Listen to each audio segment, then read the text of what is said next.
a sermos precipitados, afoitos, para alcançar nossos objetivos, ou querer que as coisas, para fazer as coisas de maneira que elas deem certo. É muito, infelizmente, comum a gente... Ai. Vamos lá.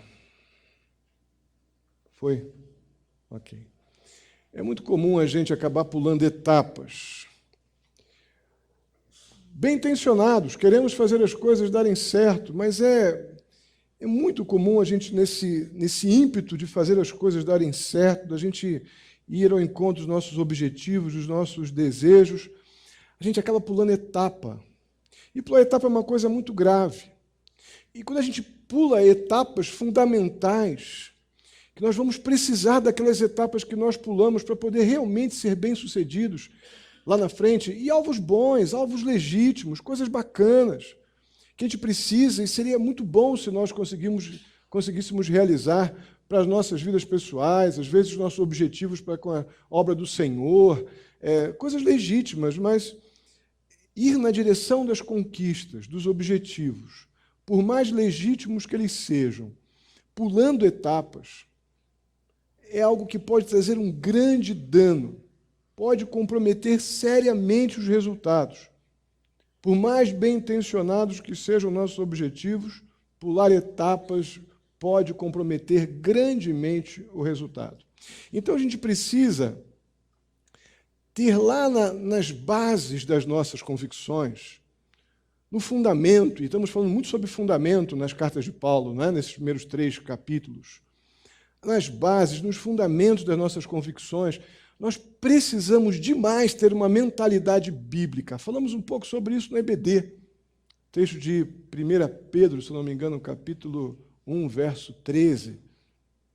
Como nós precisamos ter uma mentalidade bíblica, uma mente transformada, para que a gente possa estar, de maneira consistente, sendo capazes de lidar tanto com o sucesso, com a conquista dos objetivos, de uma forma consistente, quanto com o fracasso.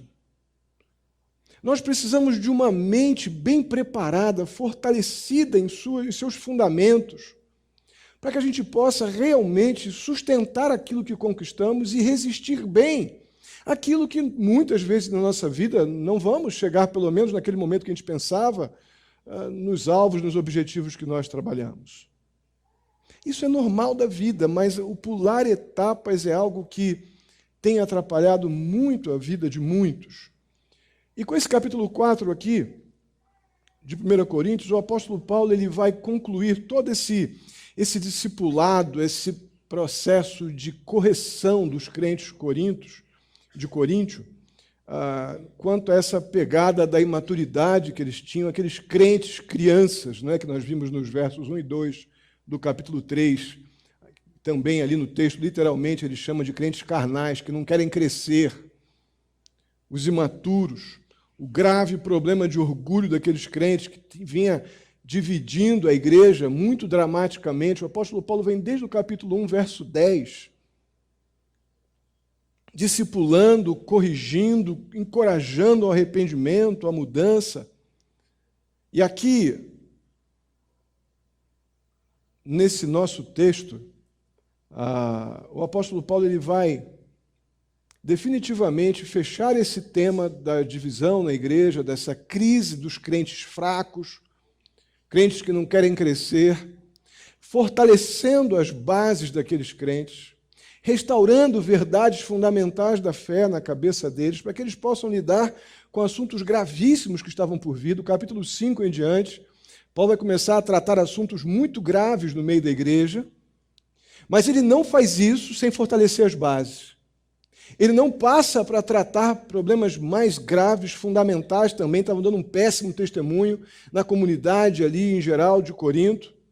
Os crentes não estavam cumprindo o seu papel dignamente porque eles estavam capengando em áreas que não deveriam mais capengar, dos fundamentos da fé. Então, Paulo foi do capítulo 1, verso 10 até agora, no final do capítulo 3, fortalecendo todo esse conjunto de informações fundamentais da fé, para que eles pudessem, então, arrependidos, restaurados, com a mente transformada, pudessem, com as bases fortalecidas, pudessem encarar uma nova fase agora de correção, de disciplina e de compreensão de coisas espirituais. Até que o apóstolo Paulo ele afirma que as coisas espirituais só podem ser compreendidas espiritualmente. Sem a gente fortalecer a base, os fundamentos da nossa fé, nós vamos tentar lidar com as tensões da vida, sempre em exageros, para mais ou para menos. E vamos nos machucar. Nós precisamos desse fortalecimento em nossas convicções fundamentais da fé para poder lidar com tantos problemas que a gente enfrenta aí na vida, e não foi diferente com os crentes de Corinto. Vamos ler, então, o capítulo 4, dos versos 1 a 21. Eu vou estar lendo aqui, você acompanha na sua Bíblia e depois vamos orar. Portanto, que todos nos considerem como servos de Cristo e encarregados dos mistérios de Deus. O que se requer destes encarregados é que sejam fiéis. Pouco me importa ser julgado por vocês ou por qualquer tribunal humano. De fato, nem eu julgo a mim mesmo. Embora em nada minha consciência me acuse, nem por isso justifico a mim mesmo. O Senhor é quem me julga. Portanto, não julguem nada antes da hora devida. Esperem até que o Senhor venha. Ele trará à luz o que está oculto nas trevas e manifestará as intenções dos corações. Nesta ocasião, cada um receberá de Deus a sua aprovação. Irmãos, apliquei estas coisas a mim e a Apolo por amor a vocês, para que aprendam de nós o que significa não ultrapassem o que está escrito. Assim ninguém se orgulhe a favor de um homem em detrimento de outro, pois quem torna você diferente de qualquer outra pessoa? O que você tem que não tenha recebido? E se recebeu, por que se orgulha como se assim não fosse? Vocês já têm tudo o que querem. Já se tornaram ricos. Chegaram a ser reis, e sem nós. Como eu gostaria que vocês realmente fossem reis, para que nós também reinássemos com vocês. Porque me parece que Deus nos colocou a nós, os apóstolos, em último lugar, como condenados à morte. Viemos a ser um espetáculo para o mundo, tanto diante dos anjos como de homens. Nós somos loucos por causa de Cristo, mas vocês são sensatos em Cristo. Nós somos fracos, mas vocês são fortes. Vocês são respeitados, mas nós somos desprezados. Até agora estamos passando fome, sede, necessidade de roupas, estamos sendo tratados brutalmente. Não temos residência certa e trabalhamos arduamente com nossas próprias mãos. Quando somos amaldiçoados, abençoamos. Quando perseguimos, suportamos. Quando caluniados, respondemos amavelmente.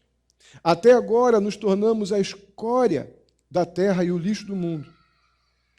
Não estou tentando envergonhá-los ao escrever estas coisas, mas procuro adverti-los, como a meus filhos amados. Embora possam ter 10.000 tutores em Cristo, vocês não têm muitos pais, pois em Cristo Jesus eu mesmo os gerei por meio do Evangelho. Portanto, suplico-lhes que sejam meus imitadores. Por essa razão estou lhes enviando Timóteo, meu filho amado e fiel no Senhor, o qual lhes trará à lembrança a minha maneira de viver em Cristo Jesus, de acordo com o que eu ensino por toda parte em todas as igrejas. Alguns de vocês se tornaram arrogantes, como se eu não fosse mais visitá-los. Mas irei muito em breve, se o Senhor permitir. Então saberei, não apenas o que estão falando esses arrogantes, mas que poder eles têm. Pois o reino de Deus não consiste de palavras, mas de poder. O que é que vocês querem? Devo ir a vocês com vara ou com amor e espírito de mansidão? Amém? Às vezes é difícil dizer amém para um texto desse, né? Não é de uma compreensão imediata, e esse finalzinho aqui, devo ir para vocês com vara ou com amor? É uma coisa para a gente pensar, né? E pensaremos. Vamos orar. Pai querido, mais uma vez eu te agradeço pela tua bondade para conosco, com a tua igreja aqui neste lugar, por cada querido irmão aqui, as pessoas que nos visitam. Muito obrigado. Eu peço ao Senhor, em nome de Jesus, a tua bênção. Que o teu Espírito Santo, ó Pai, nos ilumine, que a tua palavra venha de encontro, ó Deus, às nossas necessidades, aquilo que precisamos para sermos homens e mulheres melhores para o Senhor. Assim eu te peço, Pai querido, no nome de Jesus. Amém. É difícil a gente ouvir uma criança dando um gritão desse no meio da oração, né? Que difícil. A gente precisa confiar que os anjos do Senhor estão tudo guardando as crianças lá embaixo, né? Está tudo bem? Já sabem? Alguém morreu, quebrou alguma coisa? Não, né? Está tudo certo, né? Amém. Ninguém correu, acho que está todo mundo vivo, né? Que bom problema, mas preocupante, irmãos. Hoje tínhamos ali atrás uma concorrência de gritos infantis que precisamos resolver. Graças a Deus, temos mais uma ovelhinha chegando aí com a Lília. Então, é um problema muito gostoso, mas que preocupante, né? Precisamos dar um local correto para essas crianças, tanto os pequenininhos quanto os um pouquinho menos pequenos, que os maiorzinhos já estão descendo. Que desafio grande, né? O problema de Paulo aqui em Corinto era um pouquinho diferente desse nosso. O que nós vamos entender aqui nesse capítulo 4, o objetivo desse capítulo 4,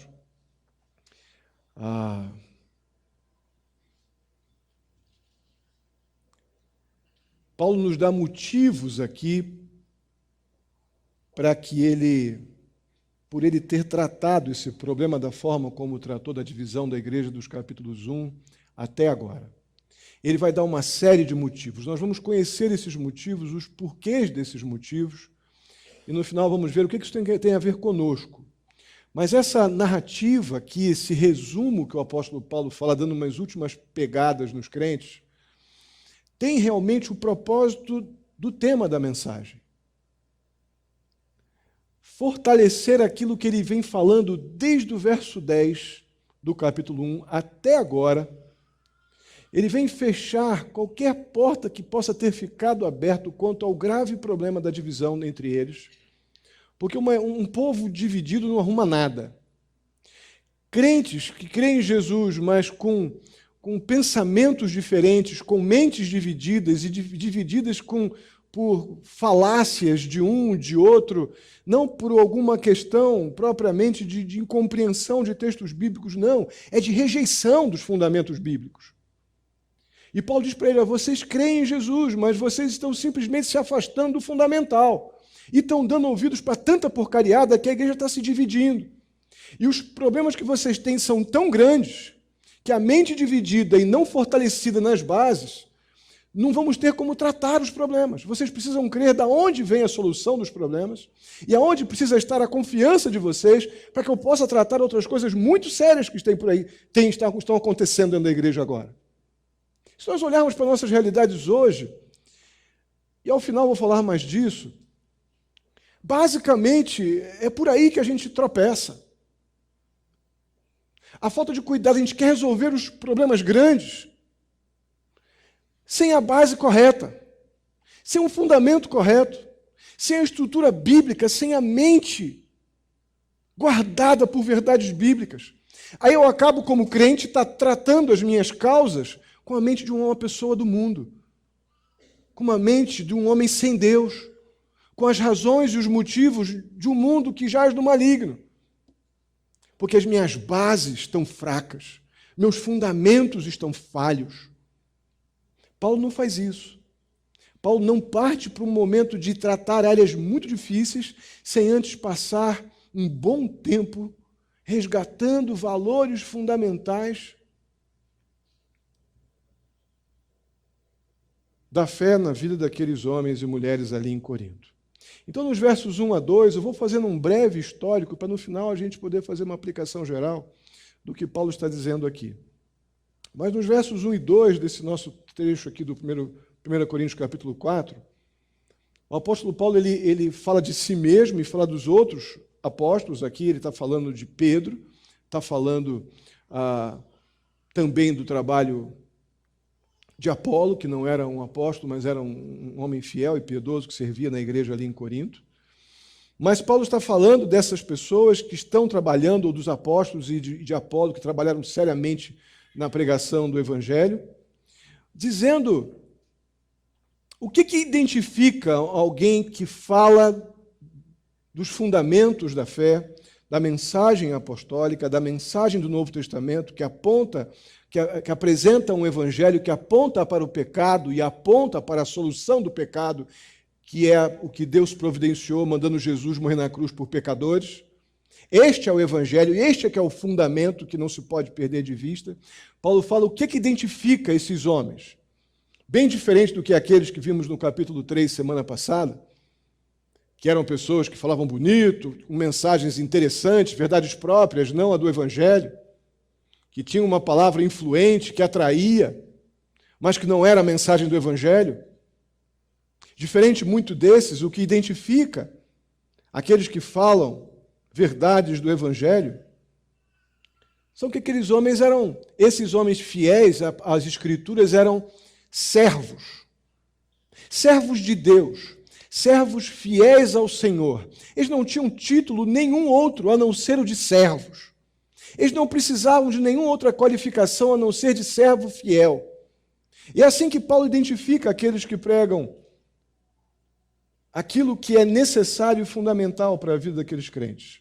Aqueles homens que o Senhor escolheu, designou para este trabalho, como o apóstolo Paulo falou nos versículos dos capítulos anteriores, e aqui ele repete no verso 2, são encarregados, no verso 1 ainda, eles são encarregados dos mistérios de Deus. O mistério, nós já falamos isso em mensagens anteriores, que é a palavra do Evangelho, que agora estava indo ao encontro dos gentios.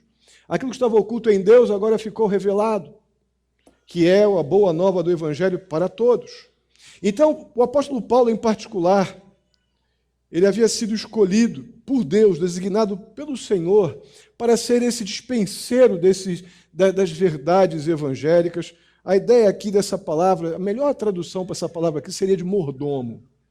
Seria aquele que cuidaria, administraria, faria com que a mensagem do Evangelho alcançasse, fosse os lugares que ela precisava ir, sem perda, na sua essência, como ela foi ensinada para que causasse todos os benefícios necessários na vida daqueles que ouvissem e crescem.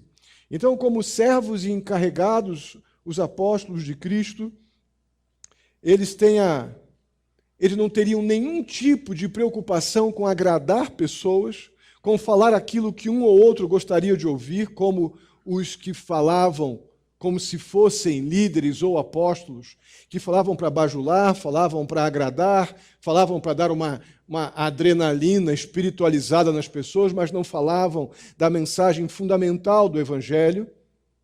Esses caras falavam geralmente o que as pessoas queriam ouvir. Esses que Deus chamou, eles falavam o que era necessário falar e de forma alguma para agradar as pessoas, mas para agradar unicamente o Senhor Jesus, o seu mestre e também o seu juiz. Porque o apóstolo Paulo não está nem um pouco preocupado com o julgamento que aquelas pessoas estão fazendo deles. Eles estão dizendo que Paulo era fraquinho, Apolo, né? Poxa, o cara só fala isso, só fala de evangelho, evangelho, evangelho. E eles estão criticando demais Paulo porque só fala de cruz, de Jesus. E o apóstolo Paulo diz assim, eu não estou nem um pouco preocupado com o juízo de vocês, porque eu faço como servo fiel, eu entrego a mensagem da cruz, a mensagem do evangelho, e eu temo o juízo do meu Senhor, que também é o meu juiz. Vocês, eu não estou preocupado com o que vocês falam. Na verdade, os versos 3 e 4, Paulo diz que ele repudia o julgamento daquelas pessoas, e até o próprio julgamento dele. Nem eu julgo a mim mesmo, diz o apóstolo Paulo. Mesmo completamente consciente de não ter falhado até aqui como dispenseiro da palavra do Senhor, como encarregado, ele, humildemente, ele não deixa para si a última palavra. Por quê? Porque o único que tem a última palavra, o único qualificado para julgá-lo é o seu mestre, o Senhor Jesus. Irmãos, isso não é vaidade, isso não é presunção, isso é absoluta convicção de que ele serve não somente aquele que o salvou, mas a mensagem que ele prega é a única possível e capaz para salvar pecadores. Ele está tão convicto disso que ele não está, apesar de pressionado por toda essa situação, como vimos aqui, desde o capítulo 1, ele não está nem preocupado com com o juízo dos que estão em volta dele, nem mesmo ele próprio com o juízo que ele próprio possa fazer, porque ele está consciente que ele prega a mensagem que lhe foi transmitida como um bom dispenseiro, um bom encarregado, um servo fiel do Senhor.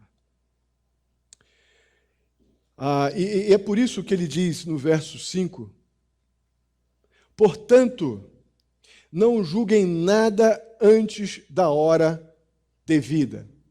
Irmãos, ele fala isso porque os crentes de Corinto eles estavam tão afetados, tão corrompidos, por estarem se afastando do fundamento, do bom leite que eles receberam, que é a mensagem do Evangelho, que eles estão preocupados demais com diminuir a coragem, a autoridade, o vigor de Paulo na ministração da palavra, fazendo um juízo maldoso. E Paulo afirma, não façam isso não. Não façam isso não, porque como já vimos, Paulo diz, olha, não estou preocupado com o que vocês estão falando, porque eu cuido é que o meu Senhor me aprove. Mas parem de fazer isso. E Paulo começa a falar de um outro julgamento muito mais sério, que é aquele que o Senhor Jesus fará sobre os crentes. O texto diz, esperem até que o Senhor venha. Esse texto diz respeito ao encontro que a igreja terá com o Senhor Jesus nos ares. Esse texto diz respeito ao arrebatamento da igreja. E Paulo está dizendo para os crentes assim, em vez de vocês ficarem procurando o problema onde não tem, em vez de vocês ficarem dando ouvidos a essas conversas animadinhas, espiritualizadas, mas que não transformam a vida de ninguém, desses sábios deste tempo, relembrem, guardem, resgatem as verdades fundamentais da fé que eu ensinei para vocês, porque se há um juízo que vocês têm que prestar atenção, é aquele que os crentes terão quando estivermos diante do Senhor, quando o Senhor levar a sua igreja para estar com Ele. Esperem até que o Senhor venha. Esse aí é um juízo, é algo bem mais sério, é um julgamento bem mais sério do que esse temporal, terreno, esse juízozinho de nada que vocês estão fazendo aí por causa de interesses e ainda com motivações completamente erradas. É com isso aqui que vocês devem estar preocupados. Paulo diz que neste juízo, quando estivermos com Cristo nos ares, Ele trará à luz o que está oculto nas trevas e manifestará a intenção dos corações. Nós que fizemos o Instituto agora, estão fazendo prova, não, já entregaram a prova, né? Vocês sabem muito bem do que esse texto está falando. Lá no tribunal de Cristo, o que vai acontecer? Aquilo que foi imprestável no meu trabalho, aquilo será devidamente queimado, como vimos na semana passada na mensagem, lembra? A palha, o feno e a madeira. Aquilo que serviu, que contribuiu para a glória de Deus na minha vida, aquilo será devidamente honrado. Mas o que não serviu, que foi obra inútil, isso será queimado. É o que o texto lá, que nós aprendemos lá em 1 Tessalonicenses, capítulo 4, versos 16 e 17, fala sobre o arrebatamento. Depois vimos lá na semana passada a questão das obras que serão queimadas, aquilo que não tem valor, aquilo que não tem, não propõe nada, que não honra ao Senhor, mas apenas aquele que produziu para si mesmo. A Bíblia diz que isso não contribuirá. E lá naquele tribunal de Cristo, aquilo que estava oculto será plenamente revelado. O interessante é que não será apenas aquilo que é ruim que será revelado. Essas intenções do coração que está oculto nas trevas, nas trevas é no sentido de não estar visto, não está sendo talvez visualizado, publicado, anunciado, não ficou visto por muitas pessoas.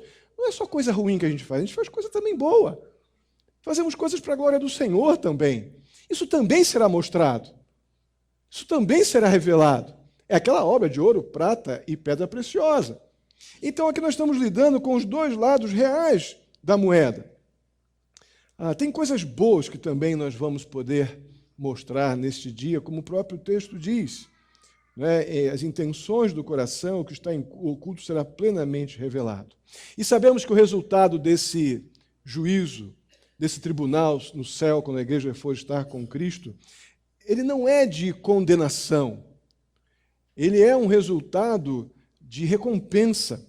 O texto também, aqui do verso 5, nos indica isso.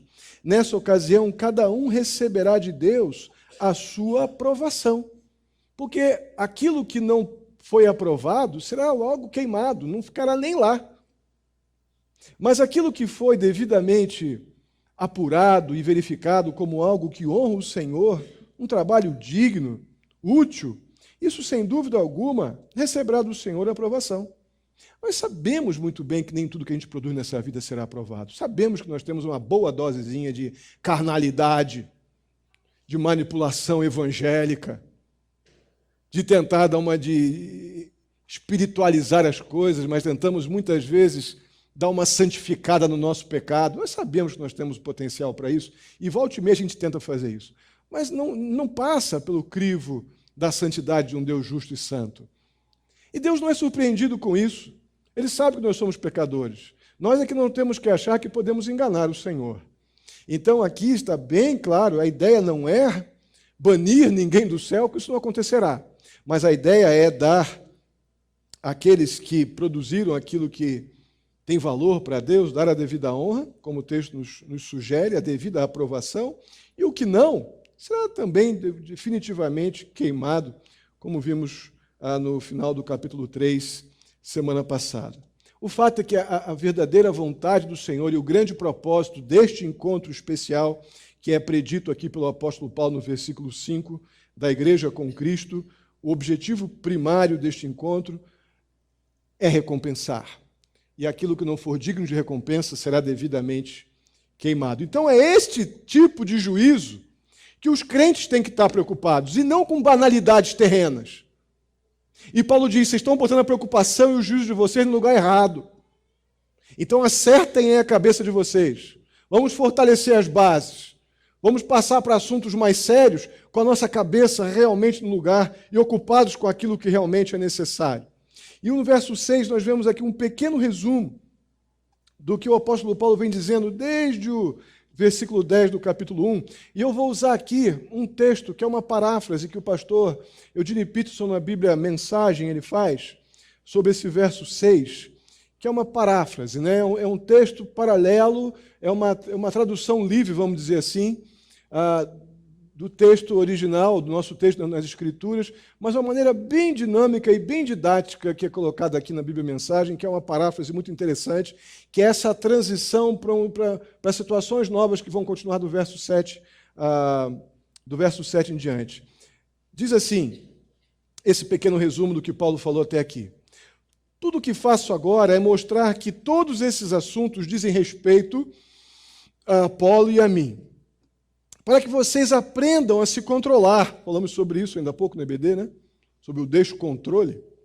Para que vocês aprendam a se controlar e parem de achar que essas coisinhas temporais do dia a dia são mais importantes do que as verdades do Evangelho. Deixem de ser crianças e comecem a crescer. Então controlem-se. Não se precipitem em julgar sem ter conhecimento de todos os fatos. Vão colher informações, vão colher informação de um e de outro. Estão fazendo juízo de forma banal e inútil. É importante analisar todas as coisas do ponto de vista de Deus. Mais uma vez a ideia de fortalecer as bases. Não me agrada vê-los bajulando uns e difamando outros, com base em boatos. Eles estavam bajulando demais os líderes daqueles dias. E estavam tentando detonar o trabalho evangélico de Paulo e de Apolo. E aqui parece que Paulo dá uma fechada, dá uma abraçada e resume o contexto até aqui, mas a coisa não para. Agora parece que depois que Paulo coloca alguns pontos finais, ele engrossa um pouco no sentido de fazê-los acordar. 3 questões cruciais surgem no verso 7, depois desse fechar de assunto. Paulo diz, quem torna vocês diferentes de qualquer outra pessoa? Eles estavam se achando. Os crentes de Corinto estavam, como eu falei semana passada, né, meninos na fé, crianças que não queriam crescer, abrindo mão daquele leite, nos nutrientes especiais do leite espiritual, por banalidades e coisas bonitinhas e bem arrumadas, bem pregadas, bem enfeitadas pelos pregadores daqueles dias, bem como estamos vivendo nos dias de hoje, né? Palavrinhas bem arrumadas, bem penteadas, bem purpurinadas, mas sem nenhum propósito efetivo, transformador para a vida de ninguém, mas que dá uma euforia espiritualizada legal. É bem isso que estava acontecendo lá. E eles estavam se achavam pós-graduados na fé, mas não passavam de bebês no maternal da vida cristã. Então Paulo agora dá uma arrumada definitiva. Quem é que torna vocês diferentes de qualquer outra pessoa? O que vocês têm que não têm recebido? E se o receberam, ou se o recebeu, por que se orgulha? Como se assim não fosse. Irmãos, naquele orgulho inútil e infantil, eles esqueceram algo fundamental, ou pior ainda, eles estavam abandonando a graça de Deus, estavam abandonando as verdades que envolvem o perdão de pecados pela graça, para darem ouvidos àquelas conversas fiadas que faziam as pessoas acharem que tinham que fazer coisas e ser coisas para poder, então, Deus te abençoar. E Paulo diz, olha, vocês estão abandonando o fundamental, que é o fato de Deus ter amado pecadores de tal maneira que mandou o Filho dele morrer pelos completamente incapazes de proporcionar para si mesmo qualquer tipo de perdão e de livramento do inferno. Deus deu de forma graciosa o perdão e a vida eterna, e vocês estão simplesmente trocando por conversinhas fiadas, achando que são alguma coisa. Se são, quem deu? Se vocês acham que fizeram, conseguiram alguma coisa, como vocês conseguiram isso? A ideia de Paulo não é tudo, como vimos no final da mensagem passada. Não viram que tudo está em Deus, e se estamos em Cristo, temos tudo que está em Cristo, temos tudo que está em Deus, não é de Deus que recebemos todas as coisas? Então, completamente, Paulo está tentando trazê-los de volta à razão, fortalecendo bases fundamentais da fé. E o verso 8, ele vai nos mostrar o resultado desse auto-engano, desse período de se auto-enganarem com essas conversas fiadas, como vimos lá no verso 18, essa expressão, né? Paulo começa o verso 18 do capítulo 3, na mensagem que vimos semana passada, não se enganem, lembram disso? Então Paulo aqui volta a dizer para eles, olha, prestem atenção, olha o resultado desse auto-engano de vocês. O verso 8 diz assim, vocês já têm tudo o que querem. Aqui há um pouco de ironia, da parte de Paulo, há um pouco de... Usando uma expressão bem nossa, é uma bronca santa. É uma bela de uma bronca, com uma boa pitada de ironia. Vocês já têm tudo o que querem? Já se tornaram ricos? Chegaram a ser reis? E sem nós, naquela visão de que eles estão se achando. Estão já no milênio, já estão no reino. Está tudo bem, eles são os tais. Como eu gostaria que vocês realmente fossem reis, para que nós também reinássemos com vocês. Paulo está chamando a atenção, tentando despertá-los para esse engano absurdo, para essa postura absurda que eles vinham tendo. Na verdade, aqueles crentes estavam muito semelhantes aos crentes de Laodiceia. Lá no capítulo 3 de Apocalipse, verso 17, João diz assim, você diz, estou rico, adquiri riquezas e não preciso de nada. Não reconhece, porém, que é miserável, digno de compaixão, pobre, cego e que está nu. Estão bem semelhantes esses crentes de Laodiceia. Estão se achando, mas na verdade estão esquecendo que não passam de miseráveis, dignos de compaixão, pobres, cegos e nus. Mas enquanto estão abrindo mão daquelas verdades fundamentais da fé que revelam o meu pecado, mas apontam também para a solução de Deus para o meu pecado, ficam achando que essas conversadinhas, essas conversaiadinhas que ficam ouvindo daqui e ali, de pessoas que se acham mais espiritualizadas porque falam bonito, têm uma grande audiência, têm uma aparência de poder, mas estão enganando, e aqueles que estão ouvindo estão se deixando enganar. Porque estão se afastando do fundamento, das bases, daquilo que é fundamental para uma vida em Cristo. Mas aqui, em particular no verso 8 do nosso texto, temos aqui a palavra já. Esse já indica certamente que na mente deles, eles já estavam se achando praticamente no céu, de tão bons que eles estavam se sentindo. Eles já eram em todos, possivelmente esse já apontava para uma ideia de que eles já estivessem desfrutando de todos os benefícios da obra de Cristo na cruz. E sabemos que a glorificação é algo maravilhoso que acontecerá na vida do Senhor Jesus, mas ainda estamos na santificação. E eles estavam achando que já estavam praticamente num patamar espiritual só por causa de darem ouvidos àqueles pensamentos completamente contraditórios ao ensino claro das Escrituras e dos apóstolos. Eu tinha muitos textos para colocar aqui, mas se apenas relembrarmos João 16, 33, eu lhes disse essas coisas, vamos ler juntos. Eu lhes disse essas coisas para que em mim vocês tenham paz. Neste mundo vocês terão aflições, contudo, tenham ânimo. Eu já venci o mundo, é Jesus quem está dizendo isso. E os caras estão pregando aqui uma ideia de como se eles estivessem desfrutando de todos os benefícios espirituais. Já não tivessem mais que ter problemas, porque estão declarando, estão decidindo, estão ordenando que Deus faça isso ou aquilo. E não estamos no tempo de ausência de problemas.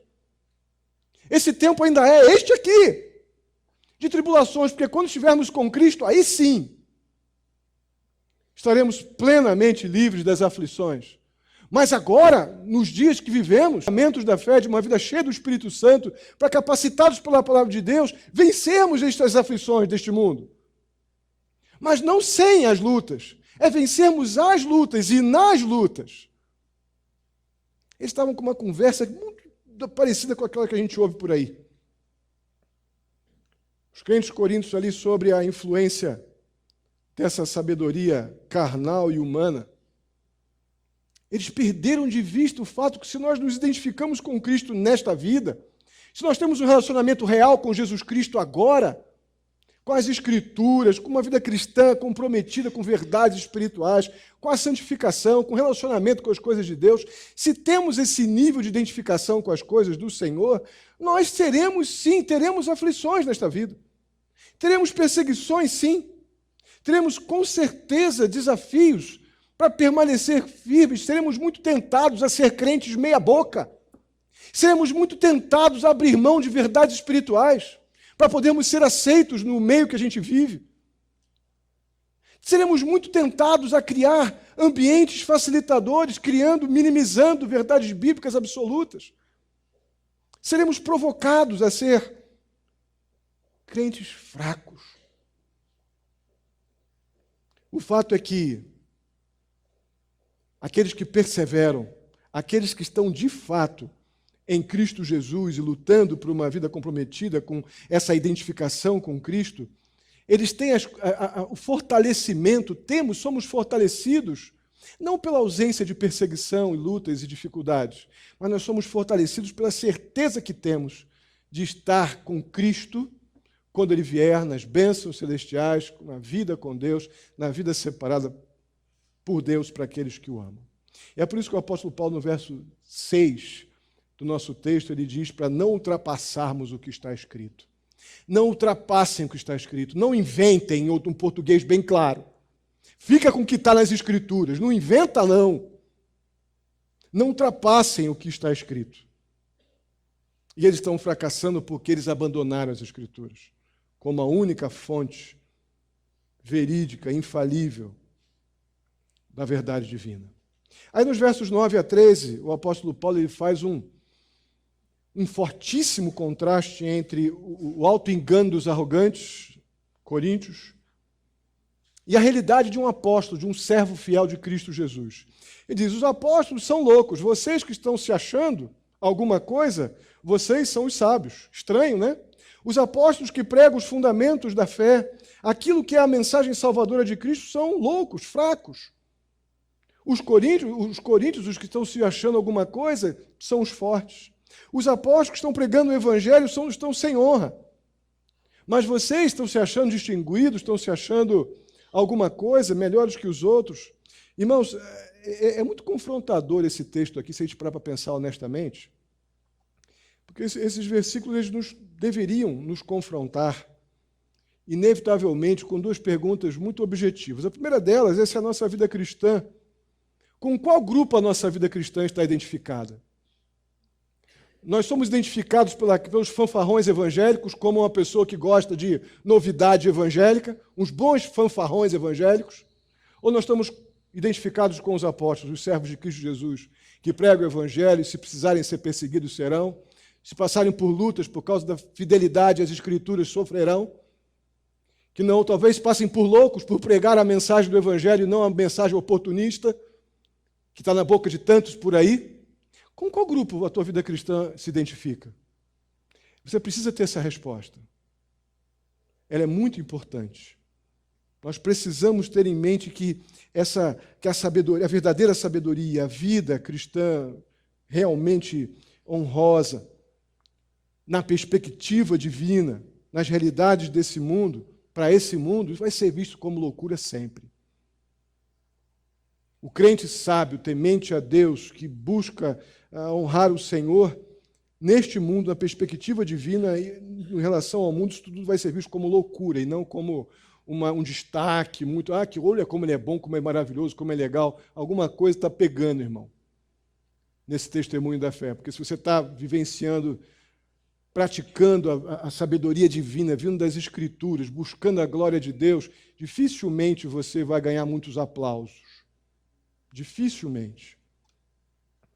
Outra pergunta importante que a gente tem que fazer: a gente encontra realmente na nossa vida marcas de um servo fiel, como aqueles homens, como o apóstolo Paulo, Apolo? Encontramos na nossa vida cristã esse tipo de marca, essas lutas e esses desafios à fé? Ou a gente tem muito mais facilidade de estarmos identificados com a espiritualidade terrena dos coríntios? Não adianta ler uma comparação desse, umas comparações, uns comparativos tão fortes como esse que o apóstolo Paulo faz, a gente não parar um pouquinho antes de andar e perguntar com qual grupo eu me identifico.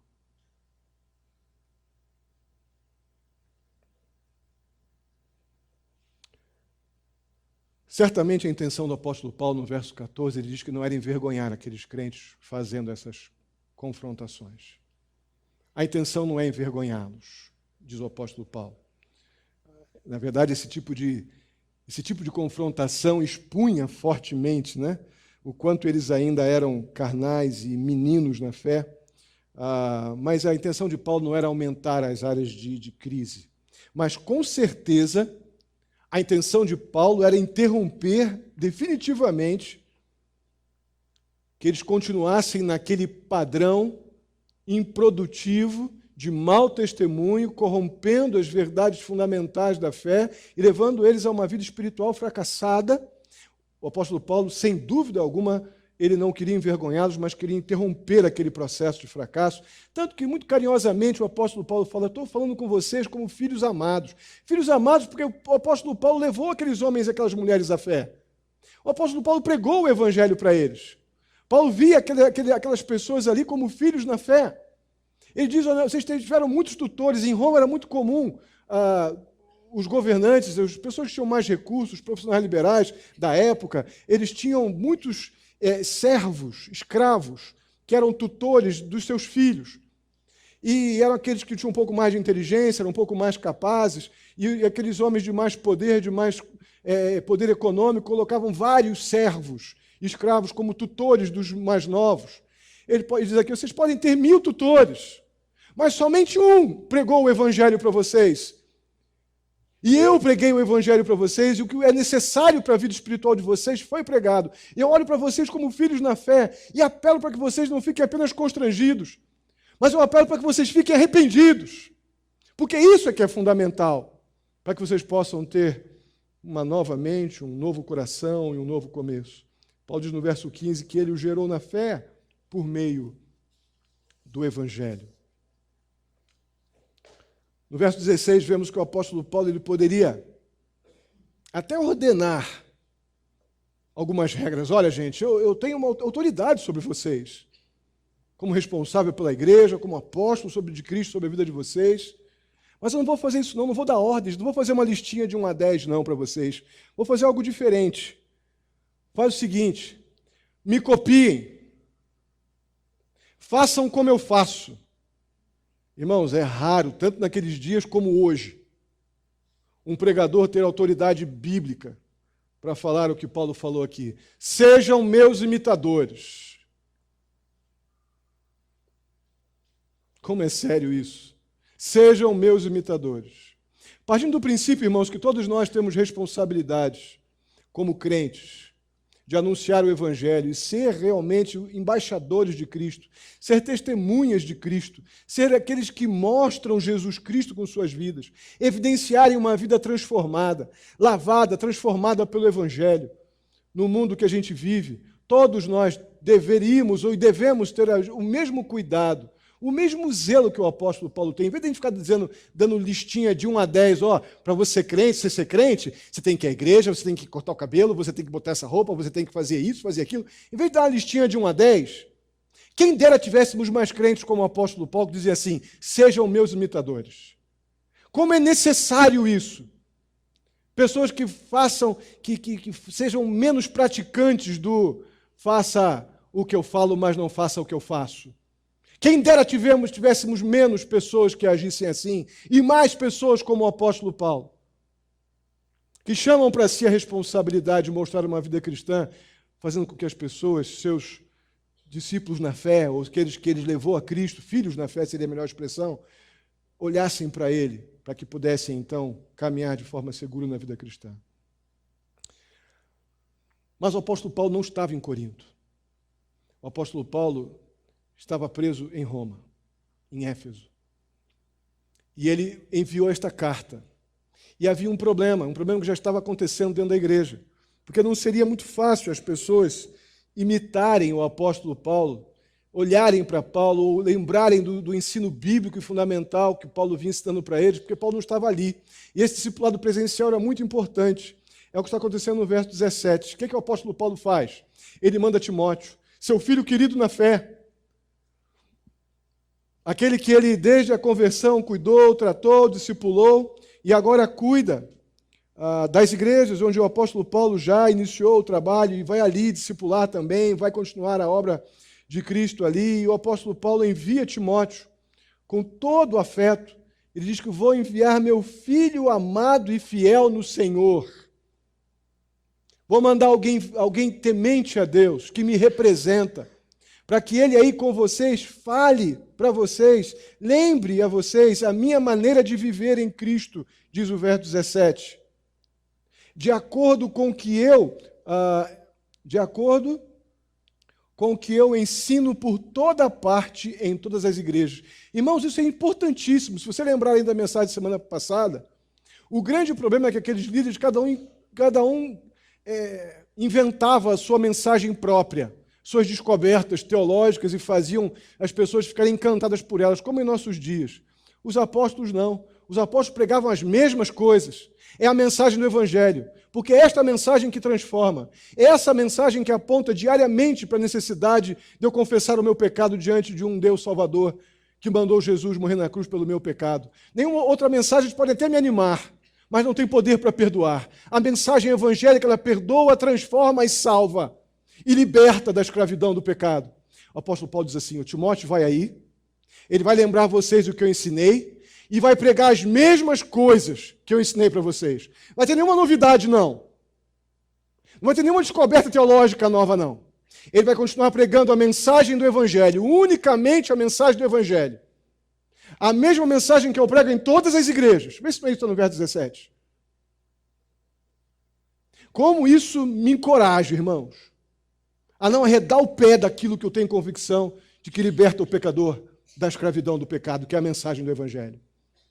Porque é isso que o apóstolo Paulo fazia, corajosamente. E não podendo estar presente, ele mandou Timóteo para fazer isso em seu lugar. Mas ainda assim haviam aqueles que não deram ouvidos ao chamado ao arrependimento do capítulo 3, estavam ainda numa postura arrogante, dizendo, mas como é que podemos fazer isso na ausência? Paulo não estando aqui, como é que pode? Isso acontece no verso 18. Aí, com muita sabedoria e firmeza, o apóstolo Paulo responde no verso 19, irei muito em breve, se o Senhor permitir. Então saberei não apenas o que estão falando esses arrogantes, mas que poder eles têm. Ah, irmãos, eu gosto muito do Paulão. Eu gosto muito do Paulão. Ele, ao mesmo tempo que vai com gentileza, com esse amor paternal, com esse desejo de que o arrependimento aconteça na vida daquelas pessoas, que eles voltem a se apegar aos nutrientes daquele tão necessário leite espiritual que nos capacita para o alimento mais maduro, mais forte, mais adiante. Mas ele não negocia o Evangelho, ele não negocia simpatia com ninguém. Estão dizendo que eu não estou aí, que Timóteo não é suficiente? Tudo bem, eu vou a qualquer momento. Quando o Senhor permitir, eu estarei aí. Eu vou olhar no olho desses caras. E aí eu vou ver o que esses arrogantes estão falando. E que tipo de poder eles têm. E Paulo fala isso na autoridade, no poder do Espírito que Deus deu a ele, o Espírito de Deus, poder da autoridade apostólica, com toda a firmeza que ele pode e deve agir assim. Eu creio, obviamente, que a intenção de Paulo é chegar ali o mais rápido possível. O desejo deles o desejo do apóstolo Paulo é que realmente eles tenham ouvido todas as advertências e mudem de atitude. Mas se não houver arrependimento, irmãos, se aqueles crentes continuarem se opondo e resistindo e persistindo obstinadamente nessa postura enganosa ou auto-enganada, Paulo vai lidar com eles com toda a firmeza, com todo o poder, como diz o verso 20, pois o reino de Deus não consiste de palavras. Essa conversaiada que vocês estavam ouvindo lá e como muitos de nós ouvem aí. Pois o reino de Deus não consiste de palavras, mas de poder. Poder que o apóstolo Paulo tinha da parte de Deus. E se você prega o Evangelho de forma suficiente e fiel, este poder que Deus dá mediante o seu Espírito, sem dúvida alguma, está naquele que prega fielmente como servo fiel às Escrituras. Não era algo que era restrito ao apóstolo Paulo.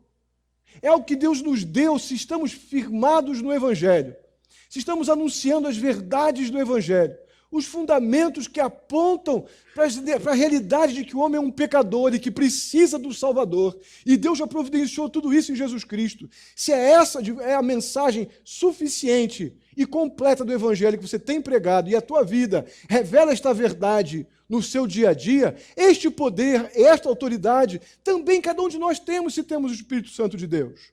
Amém? Isso é verdade.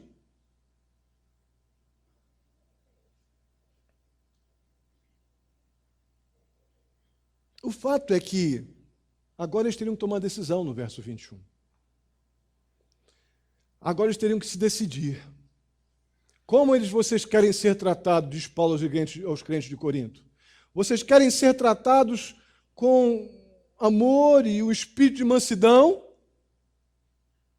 Ou vocês querem ser tratados com a vara? Eu estou pronto para os dois. Com todo o amor paternal, com toda a firmeza evangélica, com toda a esperança do arrependimento na vida de vocês. Eu estou pronto para discipliná-los com a vara para que produza o arrependimento isso, ou vocês já arrependidos, nós vamos poder desfrutar do grande prazer de estarmos como pecadores arrependidos adorando juntos o nosso Salvador. Mas eu estou pronto para os dois. E assim o apóstolo Paulo fecha o capítulo 4. Irmãos, isso aqui é estremecedor, porque há muitos problemas específicos e seríssimos acontecendo na igreja de Corinto, mas Paulo não ousa passar para a segunda fase. Logo no capítulo 5, Paulo vai começar a tratar um problemão de incesto dentro da igreja. E a situação era tão grave que os crentes estavam apatetados, estavam vendo o problema e não estavam fazendo nada.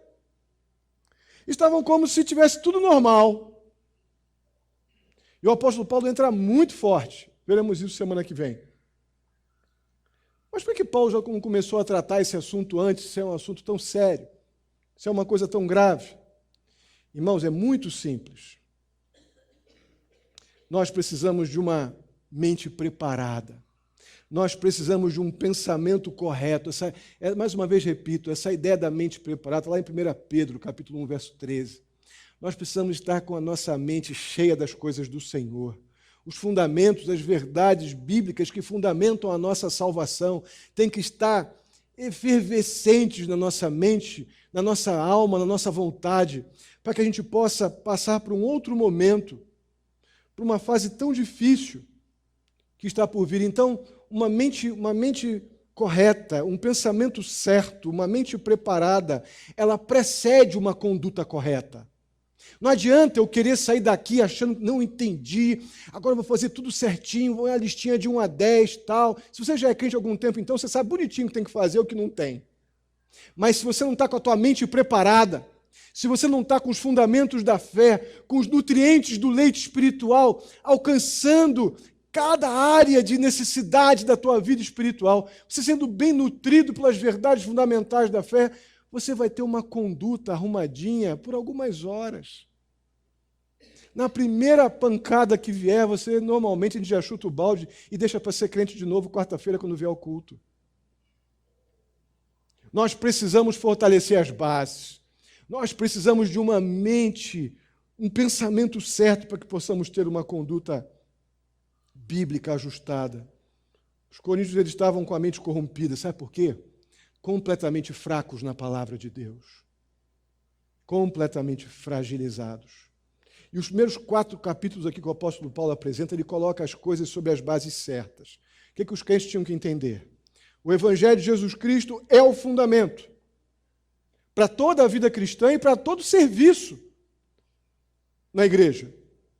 É o fundamento. Sem a compreensão, sem um serviço na obra do Senhor, irmãos, nossa adoração, nosso louvor, ele só pode ser uma resposta à compreensão do amor de Deus.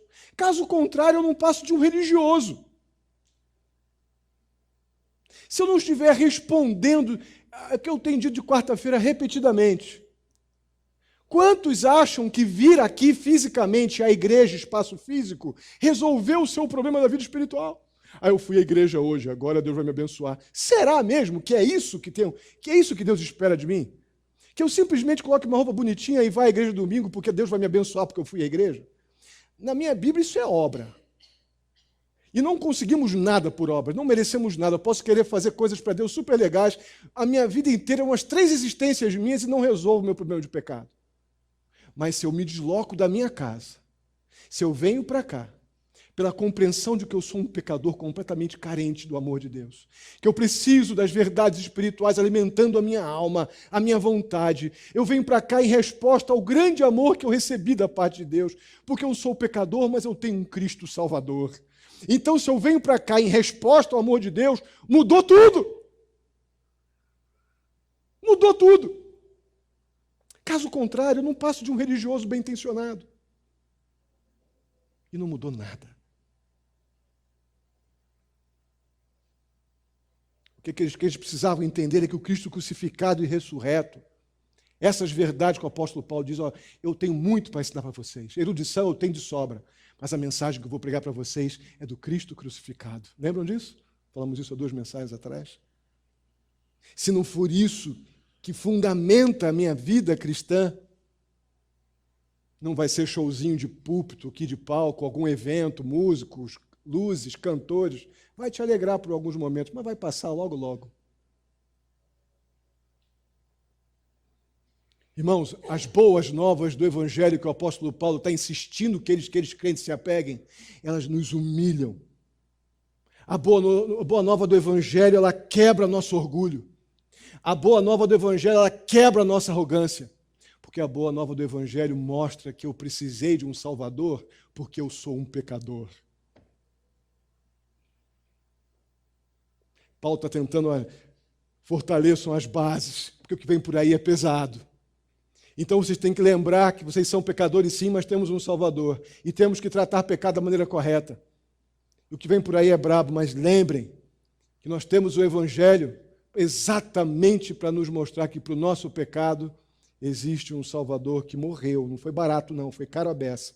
Ele morreu pelo teu e pelo meu pecado. Irmãos, somente quando esses assuntos fundamentais foram devidamente tratados pelo apóstolo Paulo, é que Paulo então se moveu para trabalhar problemas mais específicos e também muito sérios. Então, o pensamento certo, uma mente preparada, ela precede uma conduta acertada. Para a gente terminar, quero apenas lembrar as implicações disso para a nossa vida agora, hoje. Irmãos, quantas vezes tomamos decisões precipitadas? Quantas vezes? Por que a gente faz isso? Porque estamos sob as bases erradas. Nossas decisões e escolhas estão erradas. Fracassamos porque estão sob bases erradas.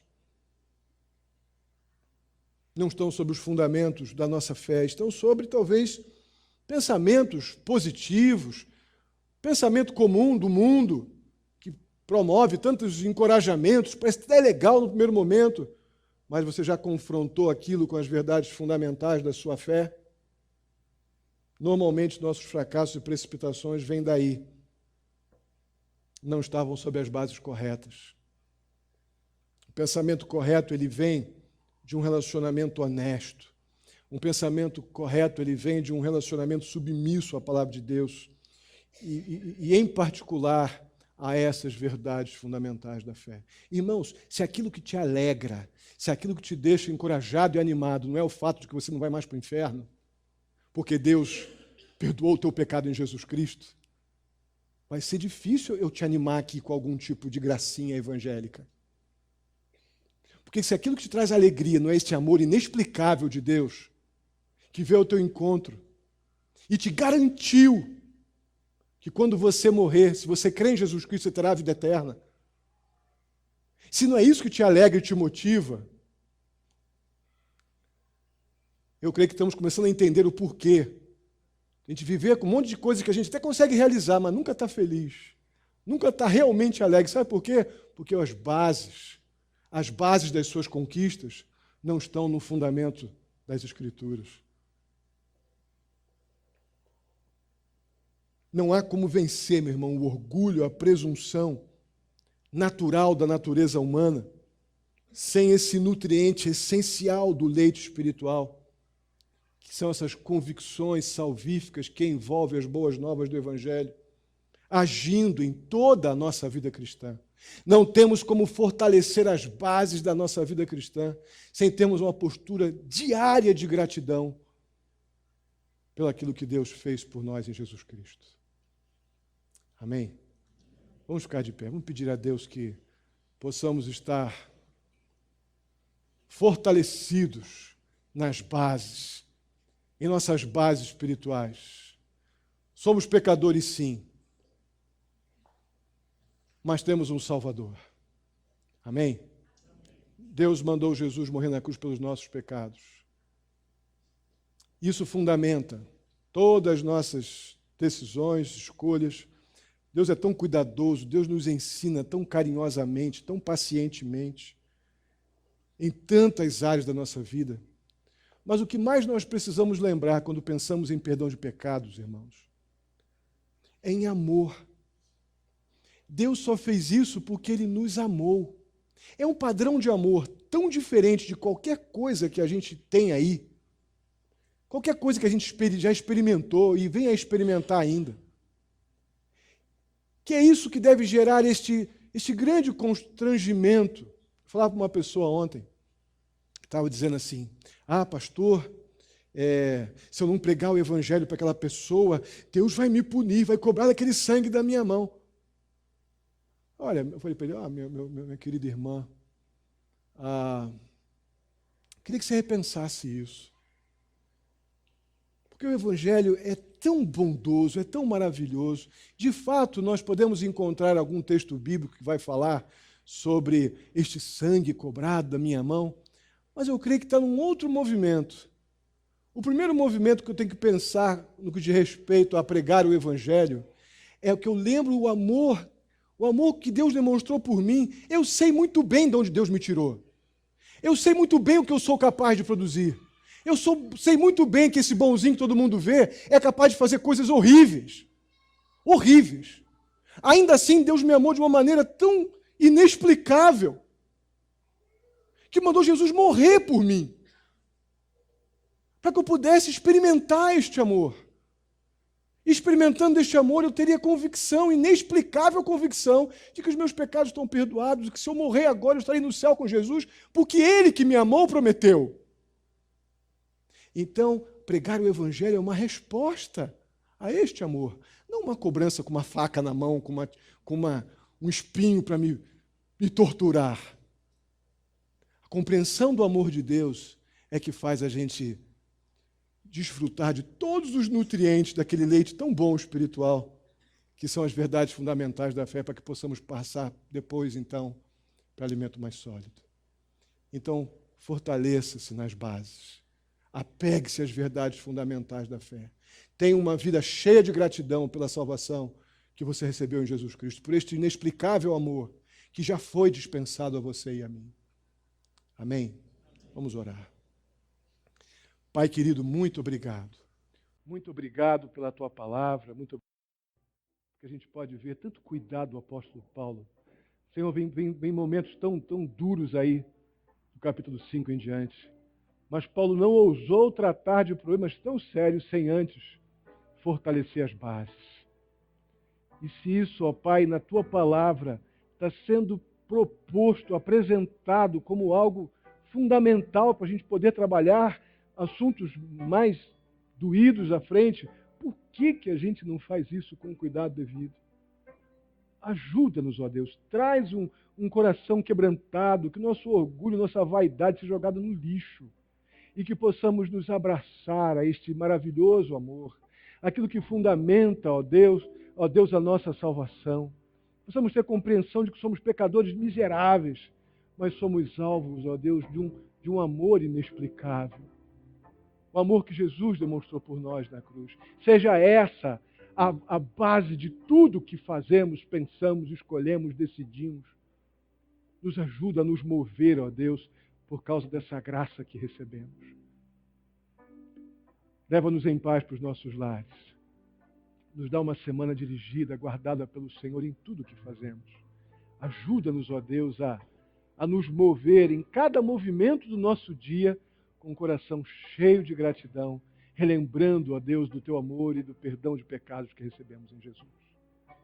Assim eu te peço, muito agradecido, em nome de Jesus.